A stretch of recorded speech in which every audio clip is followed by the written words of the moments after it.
राज्याचे माजी मुख्यमंत्री आणि काँग्रेसचे ज्येष्ठ नेते पृथ्वीराज चव्हाण यांनी विविध विषयांवरती भाष्य केलंय। डॉक्टर नरेंद्र दाभोलकरांच्या हत्येनंतर मी एक वक्तव्य केलं, त्यानंतर मोठा गदारोळ झाल्याचं पृथ्वीराज चव्हाणांनी म्हटलंय। तसंच त्या भारताच्या अर्थव्यवस्थेवरती देखील त्यांनी भाष्य केलंय। नाशिकमध्ये डॉक्टर नरेंद्र दाभोलकर विवेक व्याख्यानमाला आयोजित 13वे स्मृती व्याख्यानमालेमध्ये ते बोलत होते।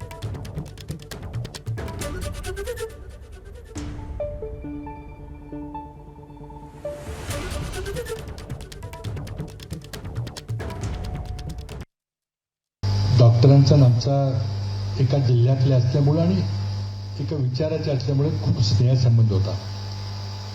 मुख्यमंत्री असताना अंधश्रद्धा निर्मूलन कायदा करायचा आग्रह होता आणि मी त्या मताशी तंतोतंत सहमत होतो। पण ती विधेयक मंत्रिमंडळातून पारित करणं आणि त्या विधेयकाला जो पद्धतशीरपणे सनातन्यांच्याकडून जो विरोध झाला, ज्या विचारानं महात्मा गांधींची हत्या केली, विचाराचा जय झाला, त्यांनी डॉक्टरांचा अगदी निघृण असा खून केला, हत्या केली। लोकसंख्येने भागाकार जीडीपी पर कॅपिटा आणि ठराविक उंचीपर्यंत जायचं असेल तर किती गतीनं आपल्या अर्थव्यवस्थेचा वेग वाढला पाहिजे। फक्त 3च टेक्निक लागले आणि प्रत्येकाला थोडेसे अंदाज आला पाहिजे। आपल्या देशाबद्दल आपल्याला जर प्रेम असेल, आपल्या देशाचा विकास व्हावा असं वाटत असेल, त्याची माहिती घेतली पाहिजे। सरकारला जाब विचारत राहिले पाहिजे, राज्य सरकारला जाब विचारत राहिले पाहिजे।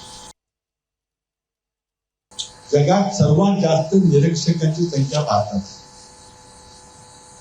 ही युनेस्कोच्या पुढे, ही आमच्याकडे नाही। भारतामध्ये 28,07,00,000 मध्ये 25% जगाच्या एकूण निरीक्षक लोकसंख्येच्या 25% लोक भारतात राहतात। सर्वात जास्त जगात 1 नंबर भारतात। तसेच त्या ठिकाणी निरीक्षक महिलांच्या बाबतीमध्ये भारताचा पहिला क्रमांक जगात, सर्वात जास्त निरीक्षक महिला भारतात। की आपल्या देशातली शिक्षणाची परिस्थिती किती, सरकार किती उदासीन आहे। एबीपी माझा, उघडा डोळे बघा नीट।